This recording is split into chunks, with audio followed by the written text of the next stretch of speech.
नमस्कार दोस्तों, मैं हूं आपका होस्ट सूरज कुमार और आप देख रहे हैं IGNOU IQ Hindi YouTube channel. दोस्तों, वीडियो को शुरू करने से पहले मैं आपको बता दूं कि असाइनमेंट बनाना सबने शुरू कर दिया है। अगर आपने अभी तक अपना असाइनमेंट बनाना शुरू नहीं किया तो जल्द से जल्द असाइनमेंट बनाना शुरू कर दीजिए। असाइनमेंट का PDF काफ़ी सस्ते दामों पर हमारे पास उपलब्ध है। दिए गए नंबर पर आप हमसे संपर्क कर अपना असाइनमेंट का PDF ले सकते हैं। तो दोस्तों, आज इस वीडियो में हम बात करेंगे BPSC 104 भारत में राजनीतिक प्रक्रिया के बारे में। आज हम बात करेंगे इकाई 8 की। इकाई 8 का शीर्षक है अलग राज्य की मांग के लिए आंदोलन। नाम से ही स्पष्ट है कि जितने भी राज्य अलग बने हैं उनके लिए आंदोलन हुआ है। सरकार जो है ऐसे ही जो है किसी राज्य को अलग नहीं कर दिया, चाहे वो झारखंड हो, चाहे वो उत्तराखंड हो, या फिर नागालैंड हो, मेघालय हो, त्रिपुरा हो। कोई भी राज्य जब बना है ना, तेलंगाना हो, तो एक आंदोलन के बाद ही बना है। वहाँ के क्षेत्रीय लोगों ने आंदोलन किया और उसके बाद सेंट्रल गवर्नमेंट को मजबूरन उन लोगों को उनका एक अलग राज्य देना पड़ा। तो इसी के बारे में जो है दोस्तों इस चैप्टर में हम पढ़ने वाले हैं। तो आइए शुरू से शुरू करते हैं।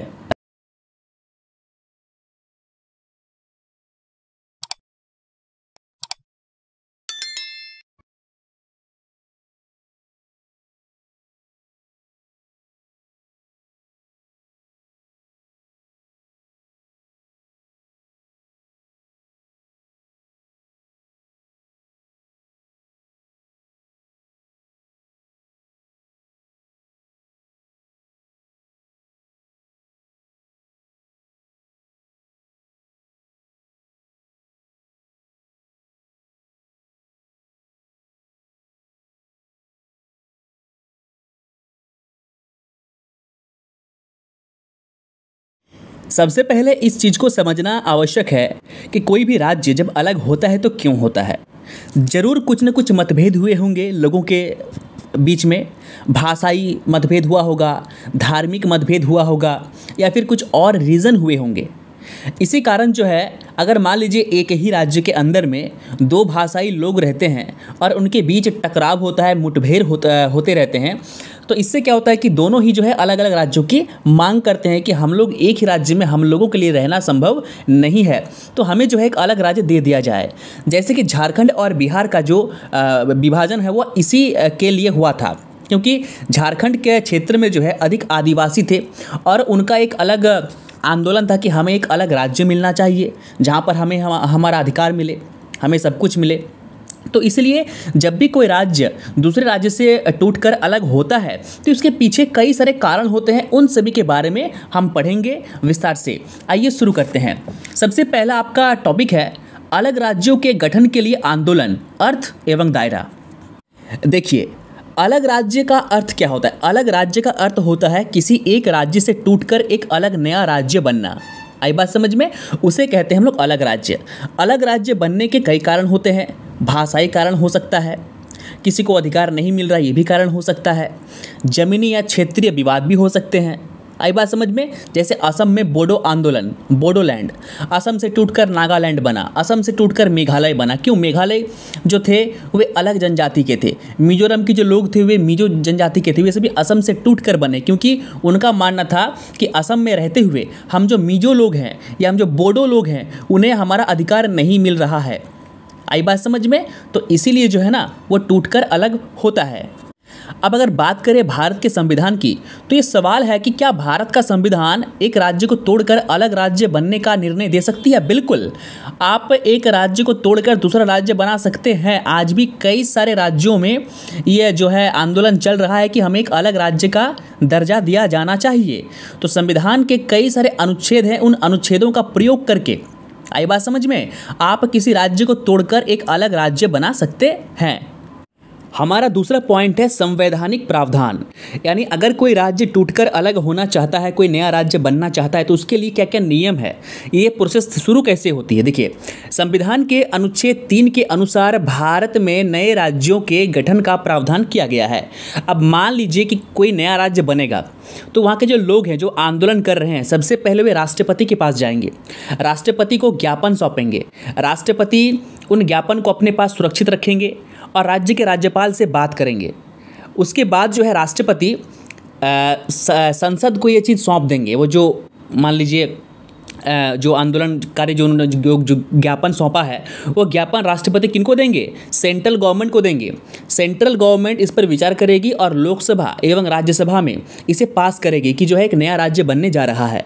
जब लोकसभा और राज्यसभा में ये पास हो जाएगा, सभी इस पर अपनी फैसला सुना देंगे। उसके बाद दोनों सदनों से पास होने के बाद ये फिर से जो है ये जाएगा किसके पास? राष्ट्रपति के पास।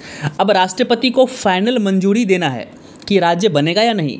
राष्ट्रपति अगर उस चीज़ में सिग्नेचर कर देते हैं कि हाँ एक अलग राज्य का दर्जा मैं आपको देता हूँ, तो उसके बाद जो है वो राज्य अलग बन जाएगा। ये पूरा का पूरा दोस्तों एक प्रोसेस है।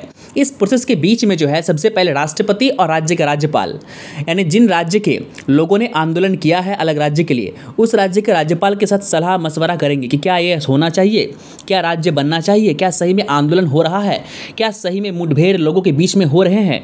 इन सभी बातों को परखने के बाद ही ऐसा किया जाएगा। अब ऐसा नहीं कि एक अकेला आदमी उठ के आया, राष्ट्रपति को लिख दिया कि मुझे एक अलग राज्य चाहिए, तो राष्ट्रपति ने अलग राज्य का मंजूरी दे दिया। ऐसा नहीं होता है। उसमें सलाह मशवरा होता है, जांच चलती है कि हाँ भाई सही में ऐसा हो रहा है कि नहीं, सही में दो समुदायों के बीच में मतलब कि लड़ाई झगड़ा हो रहा है कि नहीं, विवाद हो रहा है कि नहीं। अगर सही ये चीज़ सही पाया जाएगा तब जाके अलग राज्य आपको मिल जाएगा। ये पूरा का पूरा एक संवैधानिक क्या है, प्रावधान है। चलिए अब देखिए नेक्स्ट पॉइंट आपका है अलग राज्यों के गठन के आंदोलनों के प्रमुख कारण। मैंने आपको पहले कहा था कि भाषाई आंदोलन है, बहुत सारे ऐसे चीज़ें हैं, रीति रिवाज है, संस्कृति है, धर्म है। तो क्या क्या रीज़न है कि एक राज्य किसी और राज्य से अलग होता है? देखिए हमने जो पिछले अध्यायों में पढ़ा है कि मिजो आंदोलन, बोडो आंदोलन, ठीक है, उसके बाद आपका उल्फा आंदोलन, इन सभी आंदोलन से हमें क्या दिखाई दिया? ये सभी जो आंदोलनकारी थे इनका क्या कहना था कि हमारे साथ जो है ना वो अन्याय हो रहा है, हमें पाँव की तरह ट्रीट किया जा रहा है। जैसे कि हमारे शरीर में पाँव एक ऐसा चीज़ है और पीठ एक ऐसा चीज़ है जहां हम बहुत ही कम ध्यान देते हैं। आई बात समझ में? तो उसी प्रकार जो है हमारे साथ सेंट्रल गवर्नमेंट कर रही है। क्या कर रही है? हमें अनदेखा कर रही है। हमारे पास शिक्षा नहीं है, हमारे पास हॉस्पिटल नहीं है, हमारे पास सड़कें नहीं है, हमारे पास नहर नहीं है, हमारे पास बांध नहीं है। डेवलपमेंट जो होना चाहिए हर एक राज्य में सेंट्रल गवर्नमेंट के द्वारा, वह नॉर्थ ईस्ट के राज्य में या फिर देश के कई अन्य राज्यों में नहीं हो रहा है। तो इससे वहाँ के लोगों को क्या महसूस हो रहा है कि हमारे साथ सरकार भेदभाव कर रही है। तो पहला कारण तो यह है कि भेदभाव। जब किसी भी राज्य के लोगों को ऐसा लगता है कि सेंट्रल गवर्नमेंट के जो सरकार हैं या फिर राज्य के ही सरकार है, मान लीजिए हमारे जो सीएम है वो किसी विशेष समुदाय की अनदेखी कर रहा है और उस समुदाय का जो है एक अच्छा खासा आबादी उस राज्य में अवेलेबल है, ठीक है, बस रहा है, तो उस राज्य के लोग को ये देखेंगे कि हमारे साथ हमारे मुख्यमंत्री भेदभाव कर रहे हैं, हमें अधिकार नहीं दे रहे हैं, हमें आरक्षण नहीं दे रहे हैं, हमें मूलभूत सुविधाओं से वंचित रखा जा रहा है। तो उस कंडीशन में वो समुदाय के लोग एक अलग राज्य का मांग करेंगे। अब देखिए यहाँ पर एक बात है, अब ऐसा नहीं है कि आपके समुदाय की जनसंख्या, मान लीजिए झारखंड में कोई एक जाति है उसका संख्या सिर्फ 10,000 है, तो एक 10,000 लोगों के जनसंख्या के लिए या 10,000 लोगों के लिए एक अलग राज्य हम दे नहीं सकते हैं। आई बात समझ में? झारखंड की जनसंख्या मान लीजिए 4 करोड़ है, तो अगर 2 करोड़ या 1.5 करोड़ या 2.5 करोड़ लोग इसके लिए आंदोलन करें तब जाके एक अलग राज्य बन सकता है। 10 लोगों के लिए या 1 लाख लोगों के लिए या 10 लाख लोगों के लिए एक अलग राज्य का निर्माण नहीं हो सकता। तो भेदभाव है पहला कारण। दूसरा कारण है भाषा। देखिए भाषा के बीच में ना दोस्तों, भाषा जो है, मैं मानता हूँ कि भाषा हम भारतीयों के बीच टकराव का सबसे बड़ा कारण है।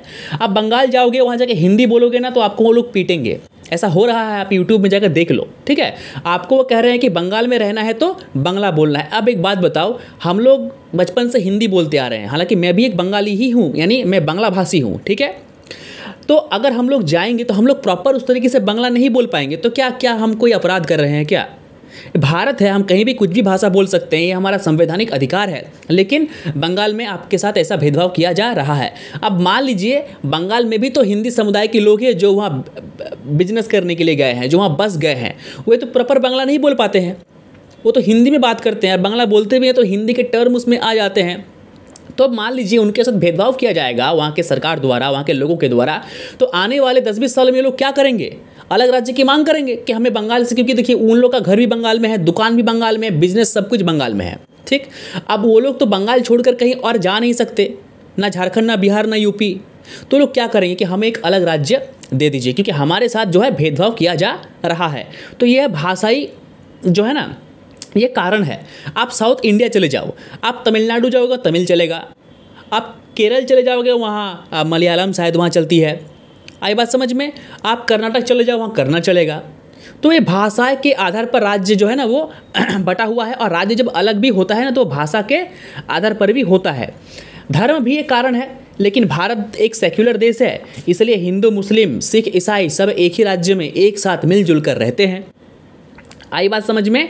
नहीं तो अगर धर्म की बात करें तो अगर मुसलमान कह दे कि नहीं हमें अलग राज्य चाहिए, हिंदू कह दे कि हमें अलग राज्य चाहिए, ईसाई कह दे कि हमें अलग राज्य चाहिए, तो फिर क्या होगा, हमारा देश कई हिस्सों में टूट जाएगा। आई बात समझ में। तो एक राज्य जब अलग होता है उसके कई कारण होते हैं। पहला कारण है भेदभाव, दूसरा है भाषा, उसके बाद धर्म, उसके बाद संस्कृति, ये सब कारण है। अब हम आगे कुछ ऐसे उदाहरण को पढ़ेंगे जिनमें मतलब कि जैसे कि कुछ चरणों में बांटा गया है, कई चरणों में जो है हमें राज्य को अलग किया गया है। देखिए, सबसे पहला है प्रथम चरण, 1950 के दशक से 1960 के दशक तक भाषाई संगठन यानी भाषा के आधार पर राज्यों का बंटवारा हुआ। दूसरा चरण उत्तर पूर्व भारत का पुनर्गठन, 1963 में क्या हुआ, उत्तर पूर्व भारत का कई कई नए नए राज्य बने, असम को तोड़कर मिजोरम बनाया गया, मेघालय बनाया गया। आई बात समझ में। 1971-72 एवं 1985 में तीसरा चरण क्या था, हिंदी पट्टी राज्यों में आंदोलन। हिंदी पट्टी राज्य कौन से हैं, उत्तर प्रदेश हिंदी पट्टी राज्य है, झारखंड बिहार हिंदी पट्टी राज्य है। अब देखिए, झारखंड बिहार टूटा, नहीं बिहार टूटा झारखंड बना, उत्तर प्रदेश टूटा उत्तराखंड बना। आई बात समझ में। अब आगे देखिए, 1990 से 2000 तक तथा चतुर्थ चरण तेलंगाना आंदोलन, यानी तेलंगाना कब बना, 2000 के बाद बना। आई बात समझ में। तो ये कुछ चरणों में है, राज्य का विभाजन हुआ है। चलिए अब आगे हमारा नया टॉपिक है 1950 से 60 दशकों के आंदोलन या भाषाई आधार पर राज्यों का पुनर्गठन। यानी 1950 और 60 में जितने भी नए राज्य बने थे वे भाषाई आधार पर बने थे, यानी भाषाओं के कारण जो है अलग राज्य बना था। एक ही राज्य में कई भाषाओं के लोग रहते थे, उनका डिमांड था कि हम जो है ठीक से रह नहीं पा रहे हैं। अब देखिए, मान लीजिए कि झारखंड है, ठीक, झारखंड में क्या है, संथाल भी है, हिंदी पट्टी के लोग भी हैं, ओबीसी भी है, सब कोई है, मुस्लिम भी है। अगर मुस्लिम कहे कि नहीं झारखंड में उर्दू को प्राथमिकता दो, अगर जो हिंदू है वो कहे कि नहीं हिंदी को प्राथमिकता दो, अगर संथाल है तो संथाली कहे कि नहीं संथाली को प्राथमिकता दो, इससे क्या टकराव होगा, इससे क्या होगा, टकराव होगा। तो 1950 और 60 के दशक में ऐसा ही हुआ था, जिसके कारण यानी भाषा के कारण लोगों में टकराव हुआ, जिसके कारण जो है इस दशक में भाषा के आधार पर नए नए राज्यों का निर्माण हुआ। तो उसी के बारे में यहाँ पे हम डिटेल्स में पढ़ेंगे। तो आइए शुरू करते हैं। देखिए, भाषाई आधार पर सबसे पहला राज्य जो अलग हुआ वो था आंध्र प्रदेश। 1950 के दशक में भाषा के आधार पर राज्यों की मांग उठने लगी। 1 अक्टूबर 1953 को देश का प्रथम भाषाई राज्य स्वतंत्रता प्राप्ति के बाद बनाया गया, वो था आंध्र प्रदेश। यह 1 अक्टूबर 1953 को पोटी श्री रामुलु की मौत के बाद बनाया गया, जिन्होंने अलग भाषाई राज्य की मांग करते हुए अनशन किया और उसके बाद उनकी मृत्यु हो गई। यह राज्य मद्रास राज्य से अलग करके बनाया गया था, यानी जो आंध्र प्रदेश बना वो ये से तमिलनाडु यानी मद्रास से, चेन्नई से अलग होकर वो बना, जिसकी जनसंख्या तेलुगु भाषा बोलने वालों की थी। स्वतंत्रता प्राप्ति के बाद भी 1937 में भाषा के आधार पर उड़ीसा और सिंध का गठन किया गया था। यानी आज़ादी से पहले 1937 में जब हम अंग्रेजों के गुलाम थे तब भी भाषा के आधार पर किसका, उड़ीसा जहां उड़िया बोलते थे लोग, और सिंध जहां लोग सिंधी बोलते थे, उनको अलग किया गया। दूसरा है 1966 में। देखिए, 1966 में पंजाब हरियाणा एवं हिमाचल का क्या हो गया, अलग अलग गठन हो गया। यानी पंजाब तो पहले था ही, उसके साथ हरियाणा एक नया राज्य बना और हिमाचल प्रदेश एक नया दूसरा राज्य बना। अब देखिए ऐसा क्यों हुआ, पंजाब जब था यानी हरियाणा और हिमाचल प्रदेश जब पंजाब में मिला हुआ था, क्योंकि देखिए पंजाब एक बड़ा राज्य था, आज भी है, और पंजाब में सबसे अधिक संख्या पंजाबियों की थी। पंजाबियों का धर्म भी अलग है, सिख धर्म है, तो उन्होंने एक अलग राज्य का डिमांड किया और पंजाब एक अलग राज्य बन गया। तो वो भी क्या, भाषा के आधार पर ही बना। चलिए अब हमारा नेक्स्ट पॉइंट है उत्तर पूर्व भारत के पुनर्गठन के लिए आंदोलन। तो उत्तर भारत या उत्तर पूर्व भारत के पुनर्गठन के लिए जो आंदोलन हुए थे उसे हमने अध्याय 7 में पढ़ा है। अगर आप चाहते हैं कि उसे विस्तार से जानने का, अगर आपको इच्छा है कि आप उसे विस्तार से जानें, तो आप इससे पहले वाला जो वीडियो है डिस्क्रिप्शन में मैं लिंक दे दूंगा। तो अध्याय 7 का जो वो वीडियो है विद्रोह, उस विद्रोह का उस यूनिट में जाके आप उस वीडियो को देख सकते हैं। वहाँ मैंने डिटेल्स में जो है असम के आंदोलन, नागा आंदोलन, उल्फा आंदोलन, बोडो आंदोलन, मिजो आंदोलन सबको अच्छे से समझाया है। इसलिए मैं ये जो उत्तर पूर्व भारत का जो पुनर्गठन के लिए आंदोलन है, मैं यहाँ पर उसको स्किप कर रहा हूँ। स्किप इसलिए कर रहा हूँ कि मैंने पहले ही उसको पढ़ा दिया है आपको। फिर से अगर मैं पढ़ाता हूँ तो चैप्टर काफ़ी बड़ा हो जाएगा, साथ में जो है टाइम बहुत लग जाएगा। तो इसलिए आप जाइए और उसको एक बार फिर से पढ़ लीजिए कि उत्तर भारत में कैसे कितने आंदोलन हुए थे। फिर भी मैं आपको एक बार शॉर्टकट में बता रहा हूँ। देखिए, असम जो है ना बहुत बड़ा स्टेट था। मेघालय, मिजोरम सभी असम में ही शामिल थे। धीरे धीरे क्या हो गया, असम में क्या था कि बहुत बड़ा स्टेट था, तो बहुत सारे जनजाति के लोग वहाँ पर रहते थे, और जिस जनजाति की आबादी सबसे अधिक थी यानी असमिया, तो असमिया लोग और असम की सरकार, साथ में केंद्र सरकार जो है, जो बोडो जनजाति के लोग थे या मिजो जनजाति के लोग थे या पहाड़ी के लोग थे, उनसे भेदभाव करती थी। सरकारी मूलभूत सुविधाएं उन्हें नहीं दी जाती थी। उनके क्षेत्र में बिजली नहीं थी, पानी नहीं था, उनके क्षेत्र में सड़कें नहीं थी, बड़े बड़े उद्योग नहीं थे। तो उनको लगा कि हमारे साथ राज्य सरकार और केंद्र सरकार भेदभाव कर रही है। तो इसलिए सबसे पहले असम में शुरू हुआ बोडो आंदोलन, यानी बोडो जनजाति के लोगों ने आंदोलन करना शुरू किया। बोडो जनजाति का मांग था कि हमें असम को अलग करके हमें एक अलग राज्य दे दिया जाए, जिसका नाम क्या है, बोडोलैंड।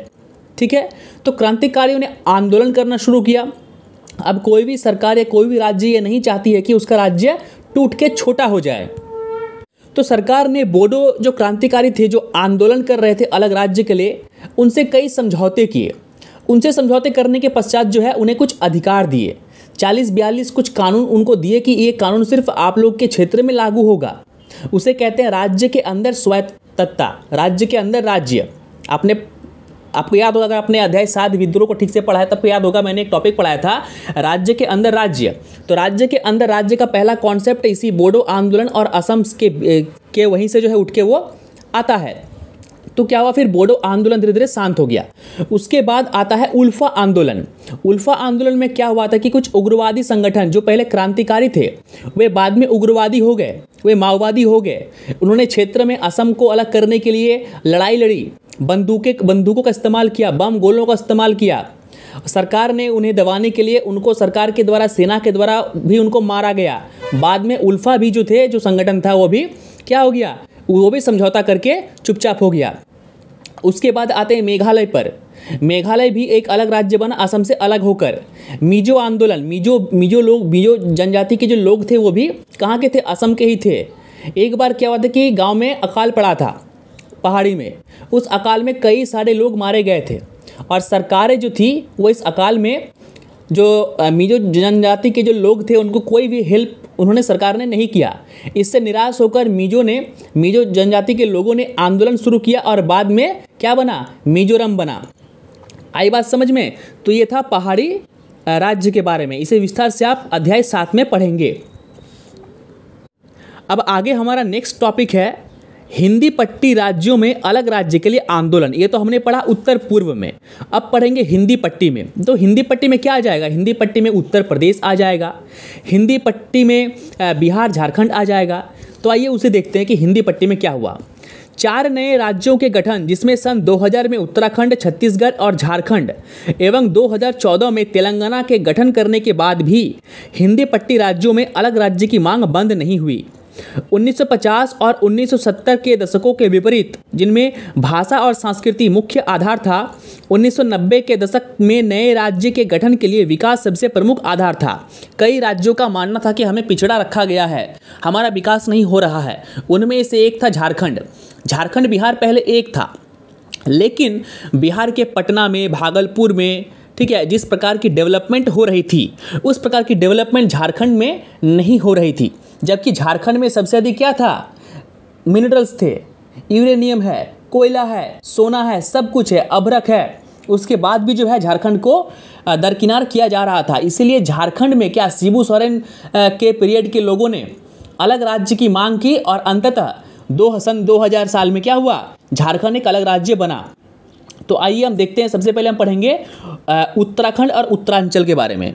देखिए, आज का जो उत्तराखंड है या उत्तरांचल है, पहले तो उसका नाम उत्तरांचल होने वाला था बट उसे उत्तराखंड कर दिया गया। देखिए, उत्तराखंड जो है पहले उत्तर प्रदेश का ही क्या था, हिस्सा था। उत्तर प्रदेश भारत का सबसे बड़ा स्टेट है, भारत की सबसे अधिक विधानसभा की सीटें वहीं पर है, लोकसभा की सीटें वहीं पर है और साथ ही सबसे अधिक जनसंख्या जो है उत्तर प्रदेश की, लगभग 25 करोड़ की जनसंख्या वहाँ पर, यानी पाकिस्तान की जनसंख्या के बराबर जनसंख्या जो है उत्तर प्रदेश में है। उत्तराखंड पहले उत्तर प्रदेश का ही हिस्सा था।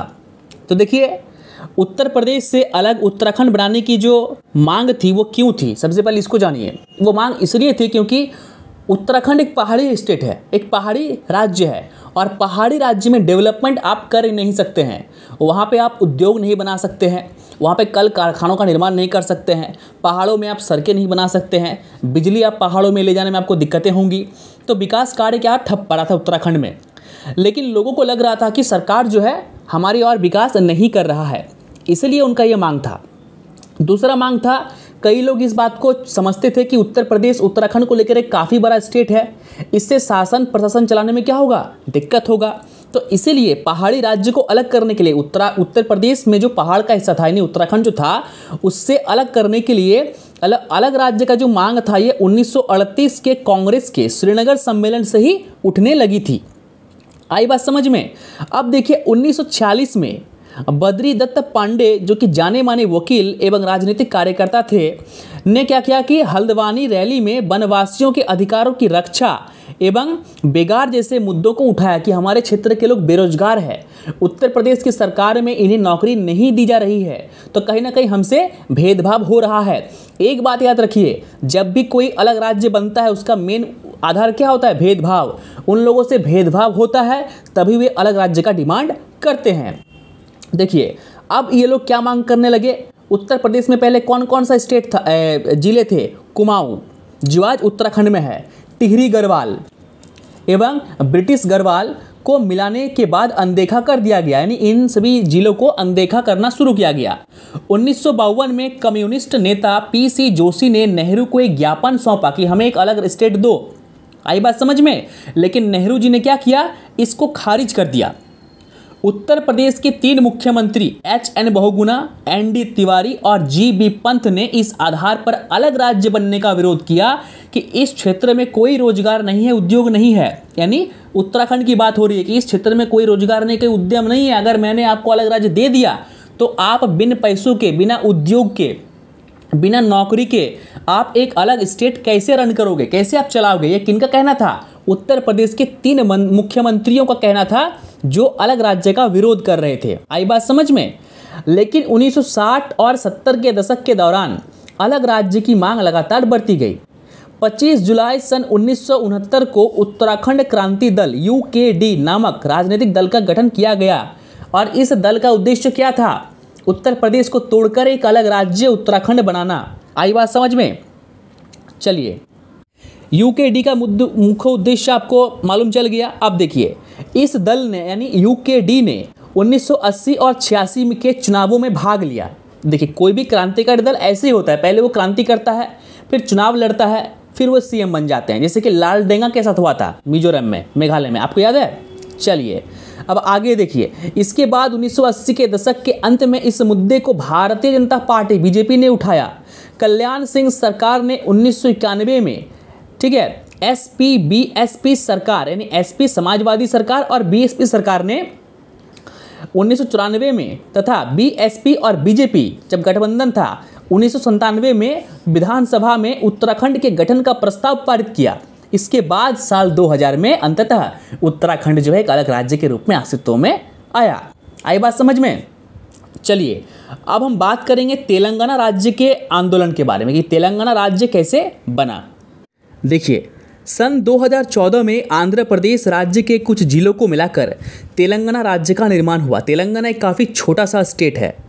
एक राज्य बनने से पहले तेलंगाना आंध्र प्रदेश राज्य का विशेष पहचान वाला राज्य था, यानी तेलंगाना को कुछ अधिकार दिए गए थे। देखिए तेलंगाना की जो मांग जो है ना, वह सन 1953 से ही उठ रही थी। आपको पता होगा पौटी श्री रामुलु, आपको मैंने बताया था उसके बारे में, जिनकी मृत्यु हो गई थी भूख हड़ताल में।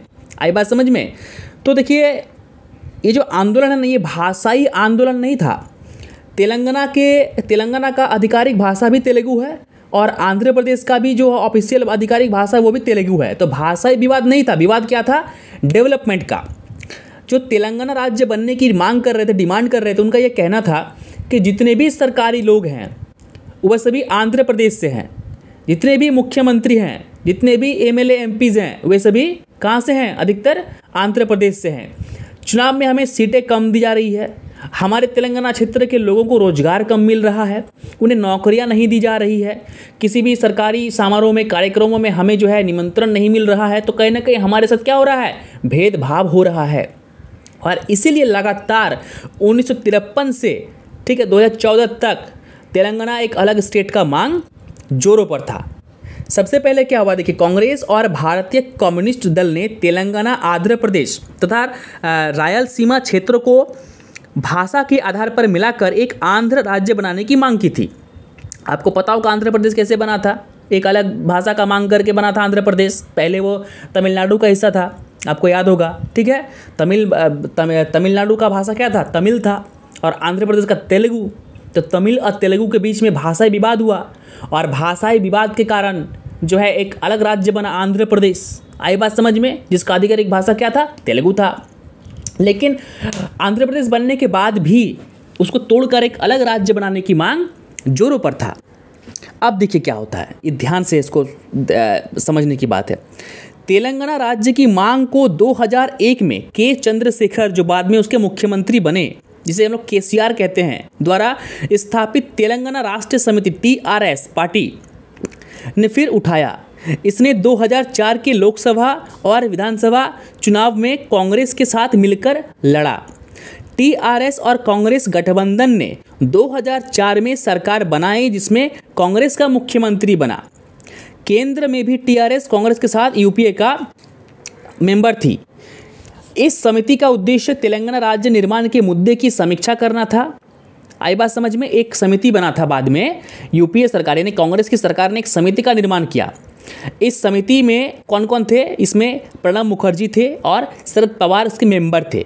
इस मेंबर का और इस समिति का काम ये था कि आप समीक्षा कीजिए कि जो लोग मांग कर रहे हैं तेलंगाना स्टेट की, कि सही में क्या तेलंगाना राज्य बनना चाहिए। मैंने आपको पहले ही कहा था कि एक राज्य ऐसे ही नहीं बन जाता। अगर मैं उठ के खड़ा होकर कहूँ कि मुझे एक राज्य चाहिए, ऐसे नहीं बन जाएगा। समीक्षा होगी कि वास्तव में एक अलग राज्य की आवश्यकता है या नहीं। अगर होगी तो अलग राज्य बनाया जाएगा। इस समय कांग्रेस तथा TRS के बीच में क्या हो गया? मतभेद हो गया और दोनों अलग हो गए, और TRS यूपीए से बाहर निकल गया। कब? 2006 में। TRS और जब TRS और कांग्रेस अलग हो गया तो साल 2007 में इस आंदोलन ने फिर जोड़ पकड़ा। इस आंदोलन में अध्यापकों ने, विद्यार्थियों ने, कर्मचारियों ने, यानी तेलंगाना क्षेत्र के जितने भी लोग थे सभी ने बढ़ चढ़कर इसमें हिस्सा लिया। 2009 के लोकसभा चुनाव में भी तेलंगाना मुद्दा काफ़ी हाई वोल्टेज रहा। आई बात समझ में?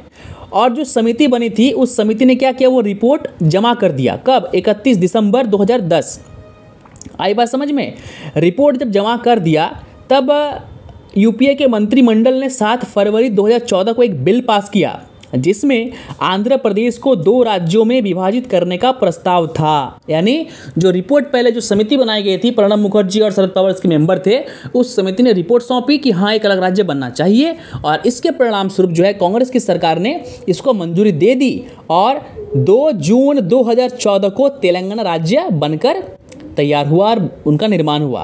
तो इस प्रकार तेलंगाना राज्य का निर्माण हुआ था, और इसी के साथ आपका चैप्टर होता है ख़त्म। उम्मीद है ये चैप्टर आपको समझ में आया होगा। इस चैप्टर में जो टॉपिक था उत्तर पूर्व भारत के पुनर्गठन के लिए आंदोलन, उसको जो है मैंने थोड़ा सा ही आपको समझाया है, क्योंकि विद्रोह वाले चैप्टर में ना मैंने आपको अच्छे से समझाया है उसको, तो उसको आप अच्छे से एक बार पढ़ लीजिएगा। नागा विद्रोह, मणिपुर विद्रोह, मिजो विद्रोह, चैप्टर 7 में याद रहे। प्लेलिस्ट पर जाइए और चैप्टर नंबर 7 जो है इकाई 7 विद्रोह को एक बार ठीक से पढ़ लीजिए। ये चैप्टर होता है ख़त्म। वीडियो अच्छी लगी हो तो वीडियो को लाइक कीजिए, शेयर कीजिए, चैनल को सब्सक्राइब करना बिल्कुल ना भूले। अगला